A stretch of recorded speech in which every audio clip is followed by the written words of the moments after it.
Early morning light cast a soft glow over Bluefield Meadow, the sprawling homestead owned by Logan Price. He had been living there under a quiet pretense, tending to livestock and maintaining the facade of a simple rural life. Unbeknownst to anyone in the area, Logan was actually a lead operative in a FNA sting operation, using the remote location to monitor and intercept illicit activities tied to organized crime. The carefully chosen property allowed him a measure of anonymity, while still granting strategic vantage points for surveillance. That calm, orderly routine crumbled when Karen, from the HOA, made an unannounced appearance at Bluefield Meadow one crisp morning. She arrived in her gleaming sedan, stepping out with the air of someone ready to wield authority. Dressed in a sharp blazer and clutching a clipboard, Karen wasted no time marching up to the edge of the gravel driveway. She peered suspiciously at the outbuildings scattered across the acreage, presumably searching for any hint of code violations. "Your structures aren't on file with the HOA, Karen declared, scanning the rolling pasture as though expecting contraband to be hidden in plain sight. "I have every right to report these if they aren't properly registered. This is a community that values adherence to our guidelines." She punctuated her words with a brisk tap of her pen, accentuating her disapproval.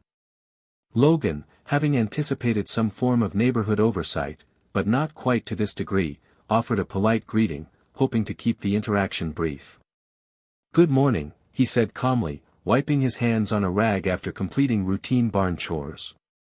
"I wasn't aware there was an immediate concern. I'm happy to discuss any official regulations, but I'd like to see them in writing first." Unfazed by his measured tone, Karen pressed on. "You must fill out the correct forms for all agricultural additions in Hawthorne County," she insisted, leaning forward. "These outbuildings," she gestured at a sturdy barn with a weathered roof, "could pose a liability, and we can't have them going uninspected. It's my duty as a member of the HOA to ensure everything aligns with our standards." What Karen didn't realize was that her meddling could have dire repercussions. Inside that barn, and within other discrete areas of Bluefield Meadow, FNA agents had set up hidden cameras and installed specialized equipment for tracking smuggling routes in the region. Logan had selected this spot precisely because of its seclusion, never imagining that a determined neighbor from the HOA would swoop in, fixated on zoning minutiae. If Karen escalated her concerns by involving county officials, or worse, local law enforcement, she might inadvertently tip off the very criminals the FNA aimed to apprehend. Yet, Karen remained oblivious, seeing only unregistered barns and unapproved structures. She brandished her clipboard as if it were a badge of official power, threatening to file complaints if Logan did not immediately comply with her demands. For Logan, the situation underscored the delicate balance he had to maintain: protect the secrecy of the sting operation while navigating the pettiness of Karen's regulatory crusade. If he slipped up, no matter how trivial the infraction, the cost could be far greater than a simple fine. It might jeopardize an entire federal case. The sun had barely cleared the horizon at Bluefield Meadow when Karen erupted onto the scene once again. This time, she was on her phone, pacing back and forth at the end of the gravel driveway, loudly announcing her complaints to a 911 operator. Unbeknownst to her, the dispatcher was an undercover member of the FNA team, secretly tasked with keeping an eye on any calls that might compromise the ongoing sting. From the far side of the barn, Logan Price watched the one-sided conversation with growing dismay. Karen kept claiming that Logan was operating a secret lab and had made threats against her safety. The accusation was both infuriating and laughable. Logan stood among his animals, wearing muddy boots and a worn-out cap, hardly the image of a malicious scientist. Even so, Karen carried on, her tone dripping with righteous indignation, as if certain the authorities would swarm in at any moment. In truth, the dispatcher on the other end already knew the score. They had a direct line to the FNA operation monitoring cartel-related shipments. A single mention of secret lab in the area was more than enough to raise a red flag. Rather than sending an immediate squad of officers to Bluefield Meadow, the undercover agent calmly took down Karen's statements and dismissed the call with a reassuring, "We'll be sure to look into it." They understood that Karen wasn't truly describing a credible threat, only fueling a petty campaign of harassment. Logan, meanwhile, weighed his options. He could confront Karen openly, risk inflaming the situation, and tip off onlookers that his property had greater significance than it seemed. Or he could hang back, let Karen air her accusations, and trust that the 911 call would be filtered by the right channels. Choosing discretion, he decided on the latter. She was, after all, making outlandish claims with no evidence. If he stormed out to argue, it would only give her fresh material to twist in her favor. Eventually, Karen concluded her call, flouncing away with a triumphant glare that practically dared Logan to stop her. Once she disappeared down the country lane, Logan allowed himself a slow exhale. Each passing day, Karen's meddling drew unwanted eyes to the farmstead, an outcome the FNA wanted to avoid at all costs. If the local sheriff's office or other agencies got roped into repeated, baseless calls, it might provoke a deeper look into Logan Price and Bluefield Meadow. That scrutiny could unravel months of quiet progress made by the sting operation. Standing there, boots caked in mud, Logan said nothing aloud, but inside he felt a mix of frustration and determination. Karen had just crossed another line, one that threatened not just his personal peace but also a federal mission's integrity. For now, he decided on patience. He would document every instance of her interference, trusting that her lack of genuine evidence would eventually speak louder than her bluster. Deep within the modest ranch house at Bluefield Meadow, Logan Price lived a double life. To neighbors, he was simply Logan, a quiet newcomer with an interest in horses and a knack for fixing old tractors. However, in reality, Logan was an operative working under an assumed identity. Part of the FNA sting operation targeting cartel-linked activities in the region. He had carefully chosen Bluefield Meadow for its secluded acreage, ideal for surreptitious monitoring of suspicious traffic across hidden backroads. What the rest of Sunnyside Ridge didn't know was that all the farm equipment stashed in Logan's barn served a secondary purpose. Hidden sensors picked up unusual vehicle movement, and the seemingly innocuous tool cabinets housed advanced surveillance hardware. Even the horse trailers occasionally doubling as mobile observation units. The entire arrangement relied on Logan maintaining a low profile, trusting that no one would look too closely at him or his property. Unfortunately, Karen, the outspoken president of the HOA, had taken a keen interest in Logan's affairs. Her obsession with his barn, which she perceived as an unregistered, non-compliant structure, ignited a campaign of escalating demands. She insisted that any building used for industrial or laboratory purposes required prior approval from the HOA. For Logan, it was both comical and nerve-wracking. The barn was under no local suspicion except Karen's invented theories, yet if she pushed harder, a routine inspection could compromise the mission in a flash. Each day brought new pressure. After discovering that a barn inspection form had been filed against him, Logan found carefully worded letters in his mailbox or posted on his door, highlighting alleged code violations. While the HOA typically resolved such matters quietly, Karen leveraged her position to amplify them into near crises. A few neighbors saw through her theatrics, but many were swayed by her confident pronouncements of neighborhood standards. All the while, Logan had to manage his tasks for the sting operation. Analyzing patterns of incoming shipments, coordinating with remote agents, and ensuring the property's cameras and communication lines functioned smoothly. The last thing he needed was Karen orchestrating repeated visits by local county officials or, worse, the police. The slightest official intrusion could blow the entire operation, alerting the cartel that the farmland was under scrutiny. Faced with these mounting tensions, Logan remained polite but distant whenever Karen confronted him about so-called violations. He responded to official HOA notices just enough to forestall any immediate action, all the while bracing for her next move. Yet, it became evident that ignoring her wouldn't be enough. With each confrontation, Karen became bolder, convinced that her suspicion of illegal activity was right. In her mind, she was protecting the community from an imminent threat. Little did she realize that the real threat lay beyond her petty regulations. A well-organized criminal network that Logan Price and the FNA were painstakingly working to dismantle. The barn she fixated on was not an experiment in zoning delinquency but a covert bastion of law enforcement. That irony kept Logan up at night, wondering how he'd defuse Karen's escalating demands without dismantling the mission he had pledged to uphold. Days rolled on under a tense, self-imposed peace at Bluefield Meadow, where Logan Price juggled everyday chores with covert FNA protocols. Meanwhile, Karen, never one to idle when there were bylaws to enforce, took her campaign to a new level. It started innocently enough, a note demanding Logan remove his illicit outbuilding, on the pretext of community standards. Logan found this piece of paper scrawled in bright red ink and taped to his front gate one morning, the words thick with threat. He sighed, recognizing that the time for ignoring her might be over. Unwilling to concede, Logan filed the note with the rest of Karen's handiwork, planning to address it in writing if she escalated further.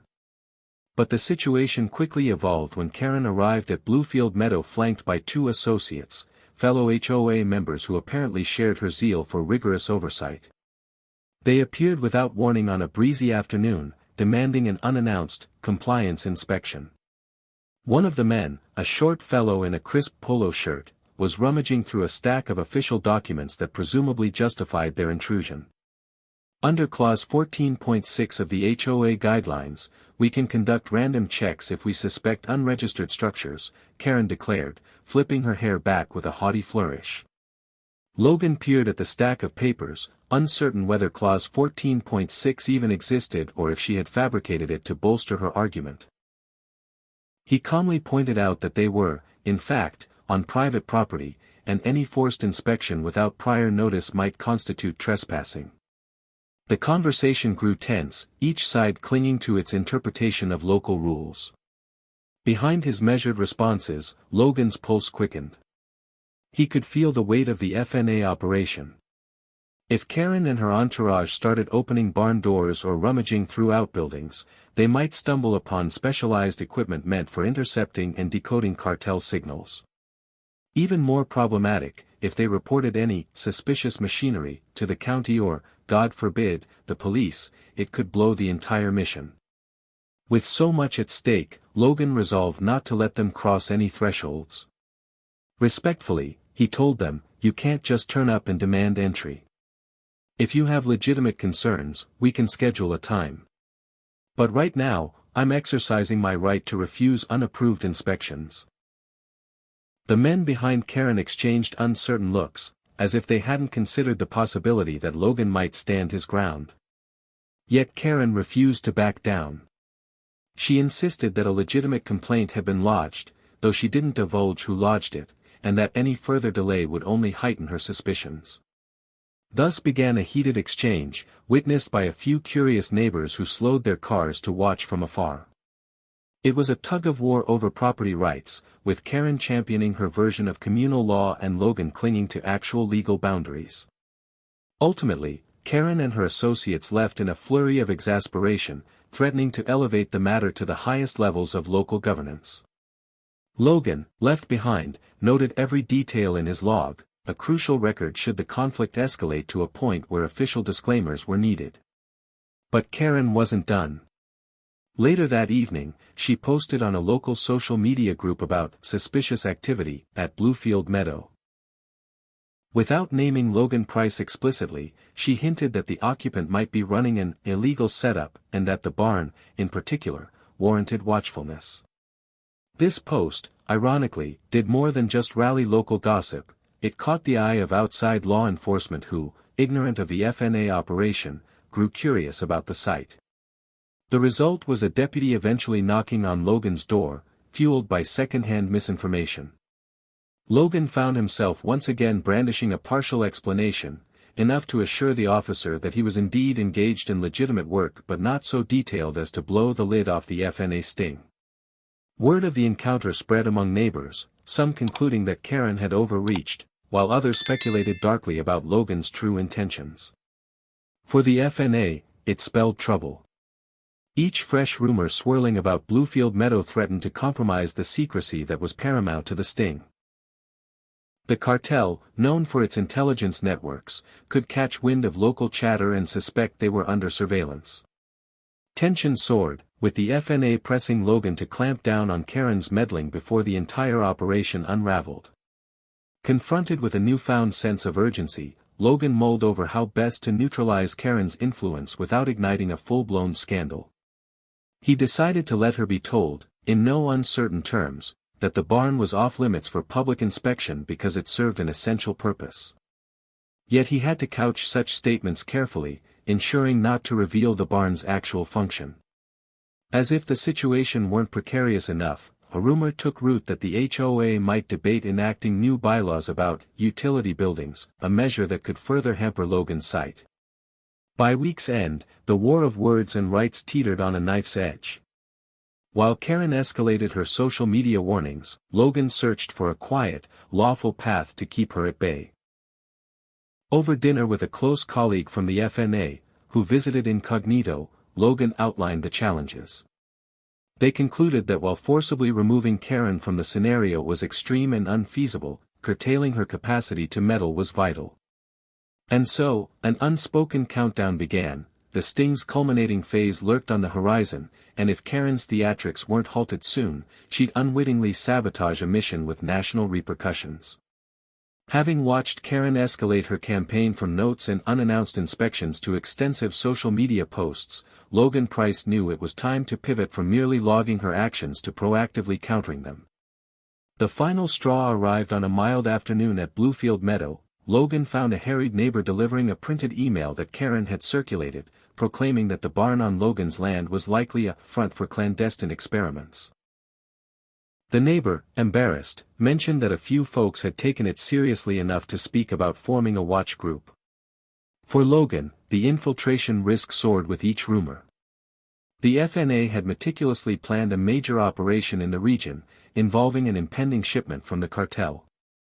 The barn was integral, a vantage point for capturing critical intelligence. If a group of well-intentioned but misguided neighbors started patrolling around, they could compromise months of covert buildup. Logan Price had no choice but to take more direct control of the narrative to prevent a meltdown. His first step was to contact an old acquaintance who specialized in local PR and community relations. Over a discreet phone call, Logan carefully avoided references to the FNA, explaining only that he needed to quell rumors about his property and present a grounded explanation to concerned neighbors. With the consultant's advice, Logan drafted a calm, factual letter addressing the mystery barn, clarifying that it functioned as a storage and maintenance area for small-scale agricultural tasks. He also hinted that any suggestion of illicit activity lacked any credible foundation. The letter was short, rational, and free of confrontation. He emailed this letter to a handful of neighbors he trusted, hoping they'd pass it around to quell the panic. Simultaneously, he responded to the newly minted watch group with a similar statement, urging them to check official county records if they doubted his property's legitimacy. This move scored him some goodwill, enough for a few neighbors to approach him privately, apologizing for earlier suspicion. They admitted to being swayed by Karen's alarmist tone.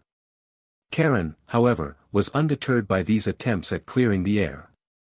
Sensing that her momentum might be faltering, she doubled down.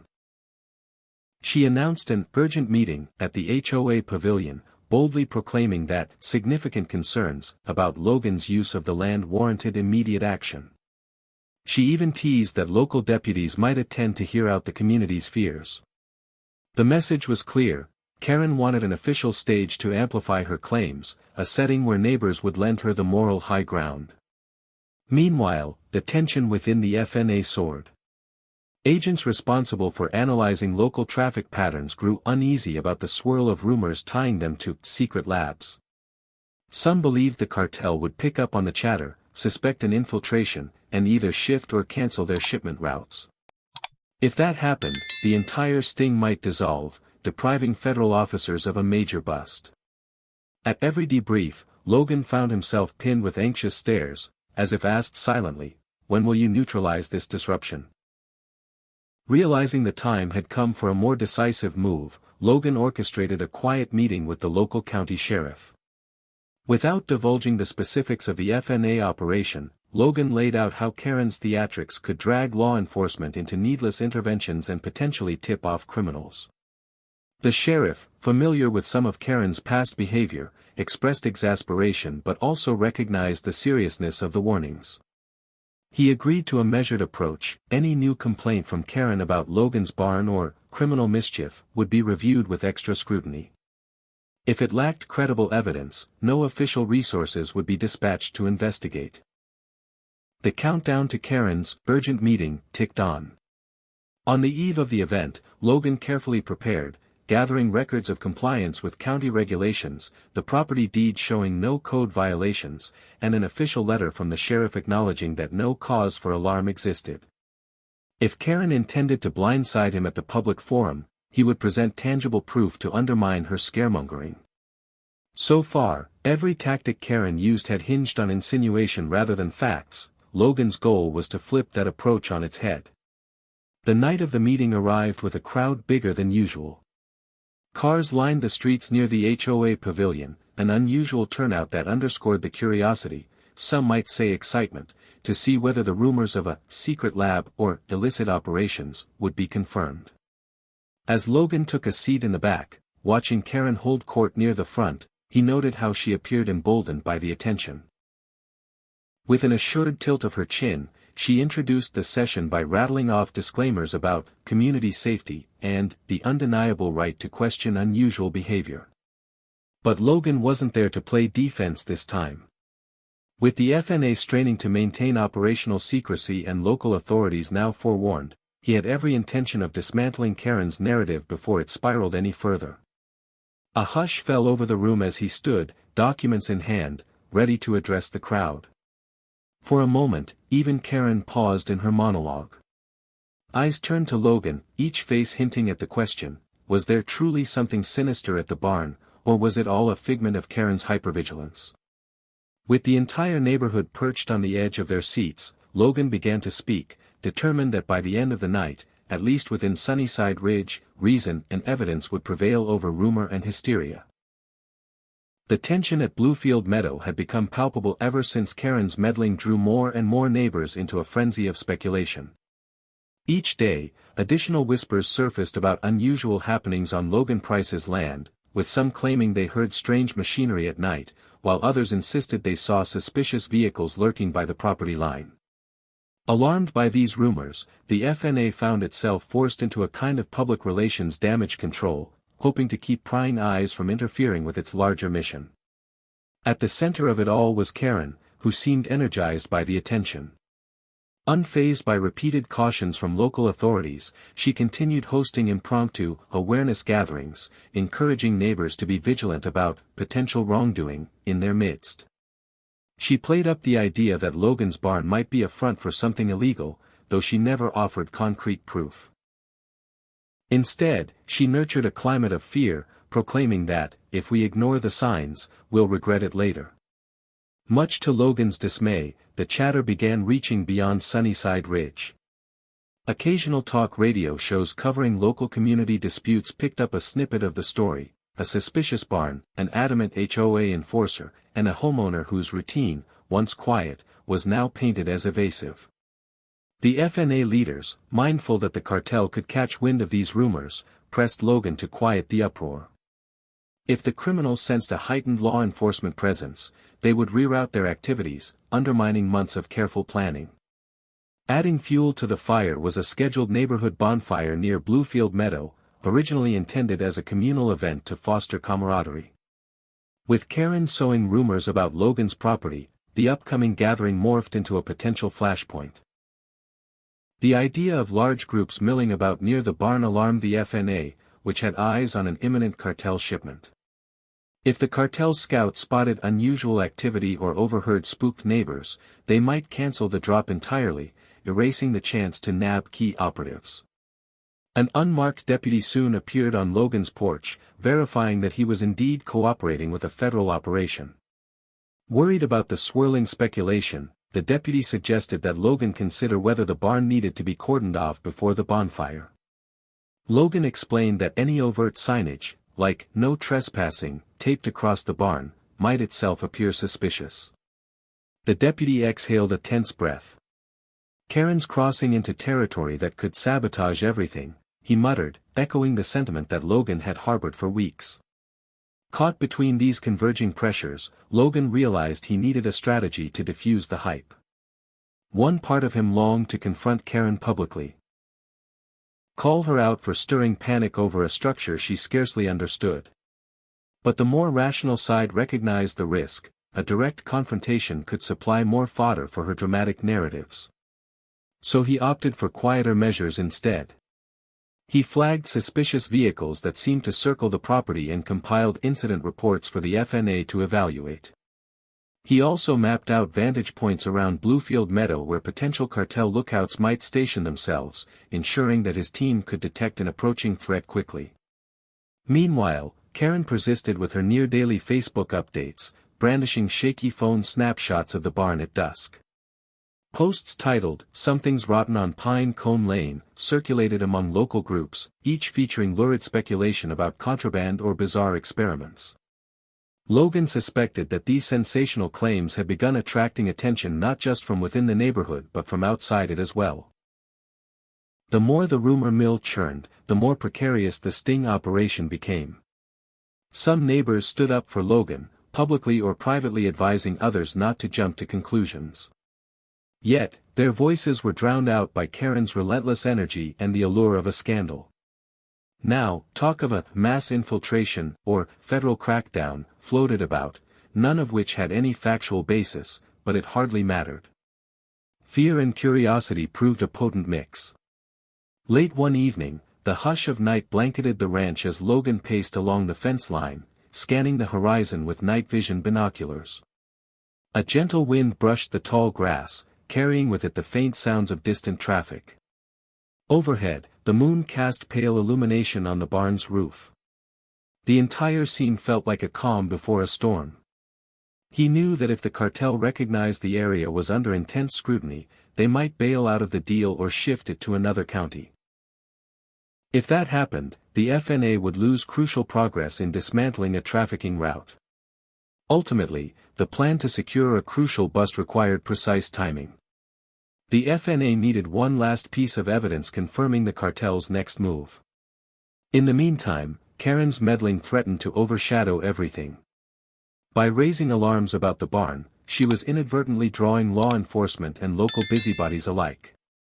If the criminals sniffed out that the region was crawling with watchers, they'd vanish back into the shadows.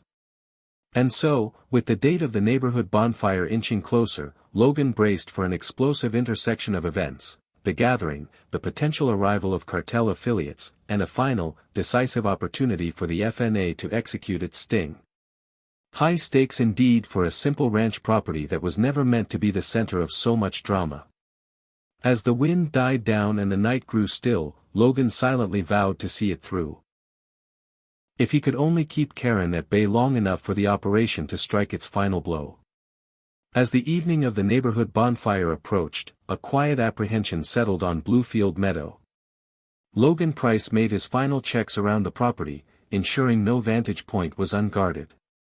The chatter in the community suggested that a small group from the cartel planned to make their move that night, hoping to blend in with the bustling scene of neighbors gathered for fireworks and festivities.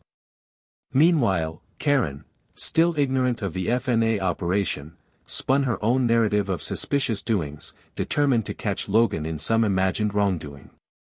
Her attempts had now taken on an air of conspiracy, fueled by an echo chamber of online speculation. She posted grand announcements on local message boards about secret labs and government experiments, feeding into a new wave of fringe rumor. Ironically, some netizens seized upon these claims, weaving them into far-fetched tales of black helicopters circling overhead.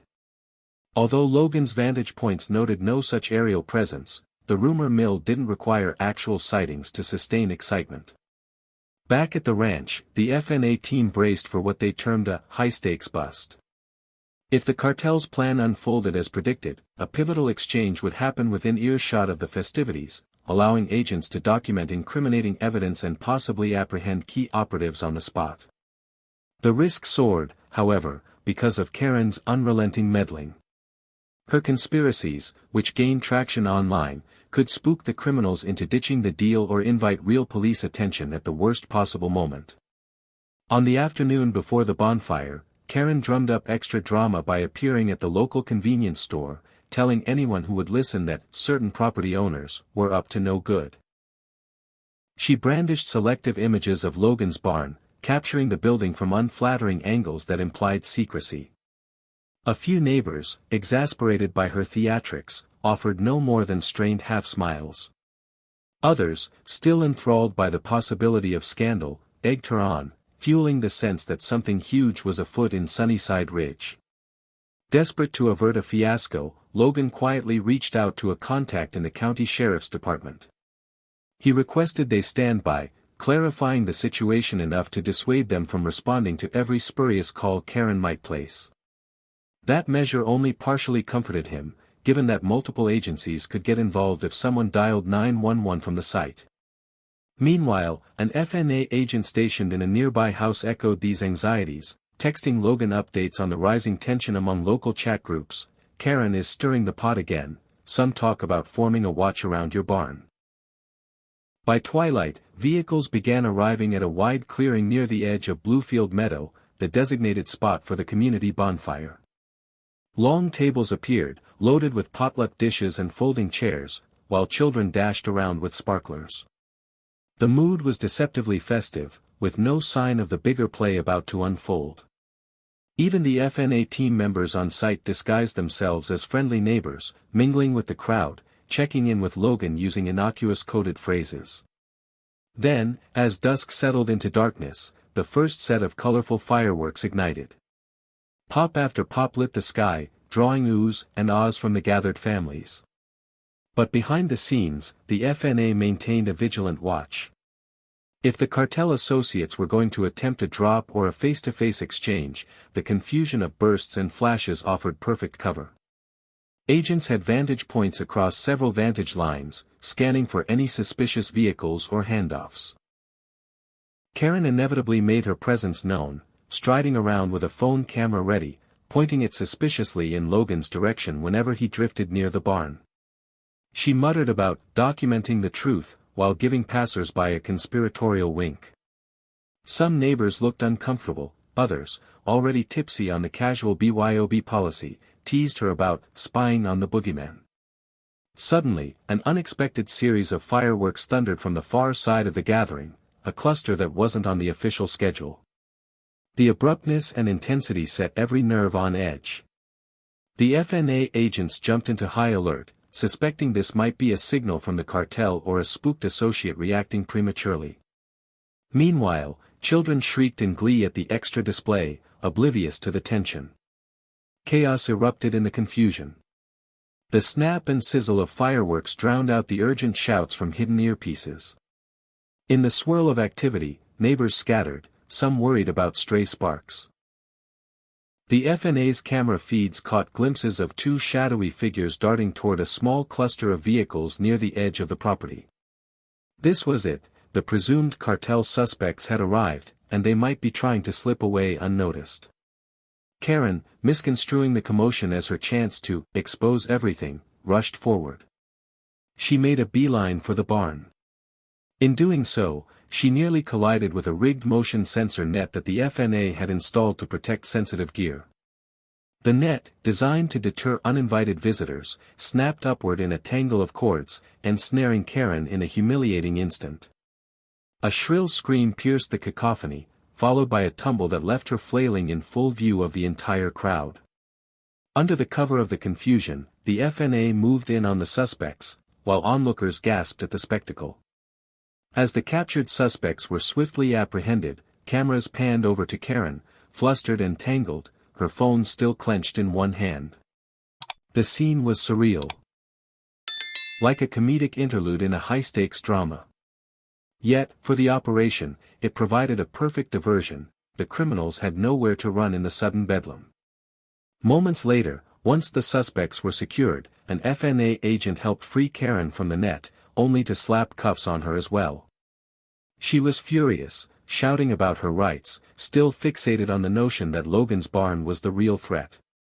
But the unyielding stance of the agent left no doubt that her antics had gone too far. Neighbors watched, wide-eyed, capturing videos on their phones. The spectacle assured that before the night ended, Karen's meltdown would go viral, and that the FNA had just successfully concluded a critical bust, albeit in a way nobody had foreseen. In the aftermath of the chaotic bonfire night, Bluefield Meadow found itself front and center in a flurry of local headlines and viral online footage. The image of Karen entangled in a motion sensor net, flailing as stunned neighbors watched, became an overnight sensation. But for the FNA, the comedic spectacle masked a far more serious reality. The bust had been successful, but at great risk. Within hours, local law enforcement had carted off the suspects from the property, while the FNA led the formal debrief. Logan Price maintained a low profile, strategically absent from public view. He had already performed his duties on site, helping ensure the cartel associates were apprehended with enough evidence to secure convictions.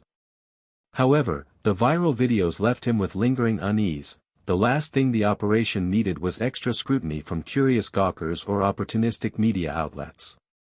Meanwhile, Karen spent the next day in custody, awaiting a hearing to address her obstruction and interference. Rumors flew that she might have unwittingly aligned herself with cartel-linked contacts, given her repeated efforts to expose Logan. Regardless of whether she had real connections to criminal elements, it was clear her quest for control had spiraled into an epic miscalculation. Even the HOA, which she once lorded over, distanced itself from her, stunned by the lengths she had gone to in pursuit of her vendetta. The rest of Sunnyside Ridge buzzed with conflicting emotions.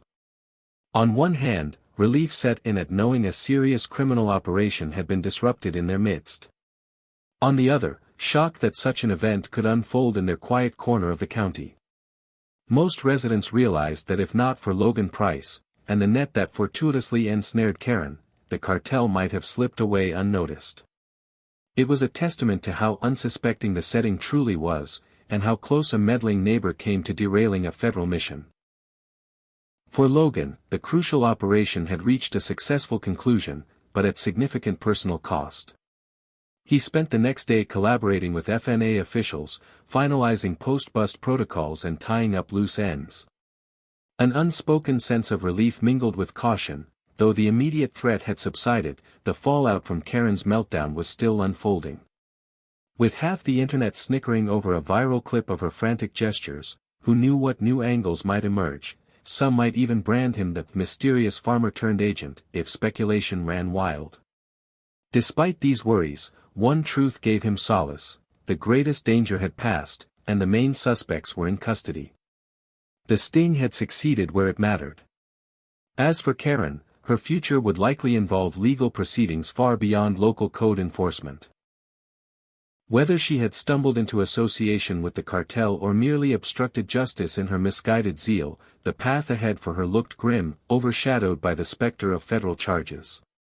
Meanwhile, a weary Logan Price returned to his modest ranch house, eager for a semblance of normalcy, grateful that, at least for the time being, Bluefield Meadow could reclaim its quiet existence. In the days that followed, the FNA expanded its investigation, sifting through documents seized during the bust and uncovering unexpected links to Karen's private dealings. Digital trails hinted that she had, knowingly or not, facilitated certain transactions with cartel-tied entities. Whether she had pursued a sideline for personal gain or simply became entangled through her endless curiosity, the lines connecting her actions to criminal networks were too striking to ignore. A formal indictment soon arrived. For Karen, who once preached about upholding the highest community standards, being labeled as someone who had inadvertently aided cartel actors was a harsh twist of fate. Equally damaging was the revelation that her constant meddling had jeopardized a significant federal operation, an act that prosecutors considered obstruction. Her repeated attempts to unmask Logan Price's activities not only risked tipping off the very criminals the FNA pursued but also wasted critical law enforcement resources. As the legal consequences took shape, news came that her property would be subject to forfeiture. Under laws designed to combat organized crime, assets linked to or used in facilitating criminal activity could be seized by the government. Since Karen's unstoppable need for infiltration had provided an unintended haven for suspect communications, it wasn't hard for authorities to connect the dots. The same house where she organized neighborhood watch missions, and plotted the disruption of Logan's barn would be taken and repurposed, a fittingly ironic end. Word of this broke across social media, fueling the comedic angle of the story. The woman who called the shots in the HOA was now losing her own home to the same system she believed would champion her. Clips from the chaotic bonfire night, culminating in Karen's net entanglement, circulated widely with mocking captions. A few sympathetic voices lamented a life undone by misguided fervor, but most saw it as the natural consequence of invasive meddling. Back at Bluefield Meadow, Logan Price strove to maintain a semblance of normalcy. Although the immediate crisis had passed, he felt the lingering effects of a neighborhood still reeling from revelations about a cartel cell hiding in plain sight. Some neighbors extended heartfelt thanks for his role in ensuring public safety, while others remained wary, uncertain about the man whose unassuming ranch had actually served as an undercover nerve center. Despite those mixed reactions, Logan took solace in the knowledge that the operation's core objectives had been met. The primary suspects would face justice, thanks to months of meticulous surveillance. Meanwhile, Karen's downfall served as a stark lesson on how quickly innocent illusions of local power could morph into real legal jeopardy when entangled with serious criminal enterprises. As she prepared to leave the community she once tried to rule, Karen's bitterness was palpable. Yet for all the tension, the abiding sentiment among many in Sunnyside Ridge was relief, with even the HOA pivoting to a more measured approach, having learned that unrestrained authority without accountability could cost them dearly.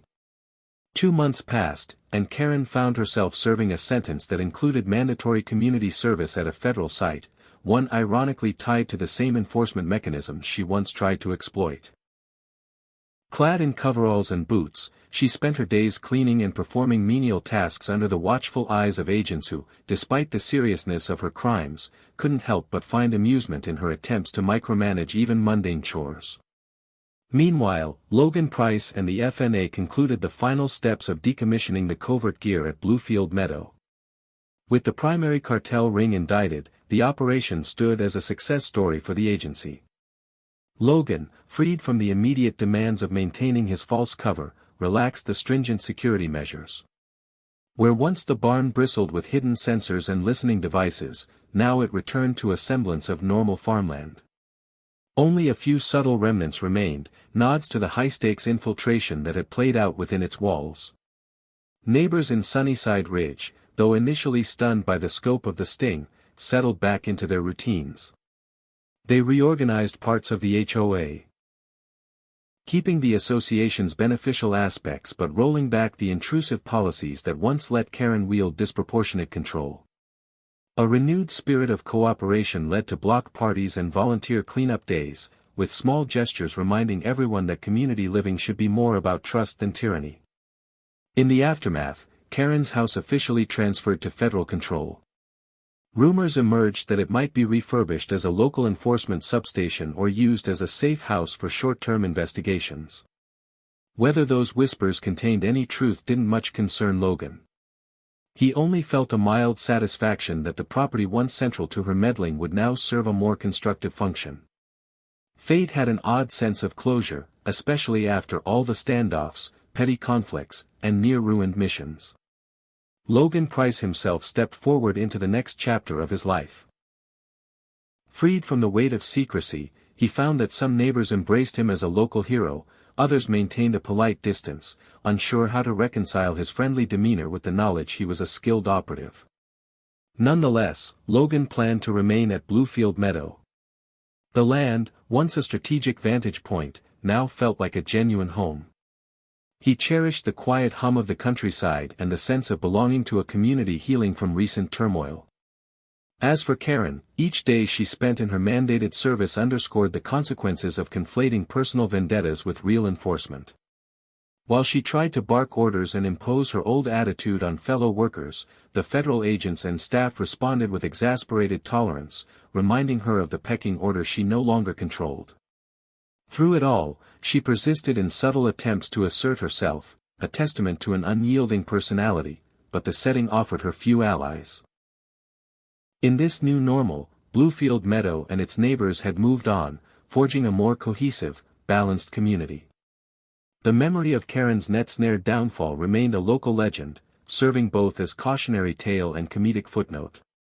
For Logan Price, it was a final reminder that even a quiet ranch could become the stage for unlikely heroes and misguided tyrants alike, and that intelligence, patience, and resilience could ultimately preserve the peace.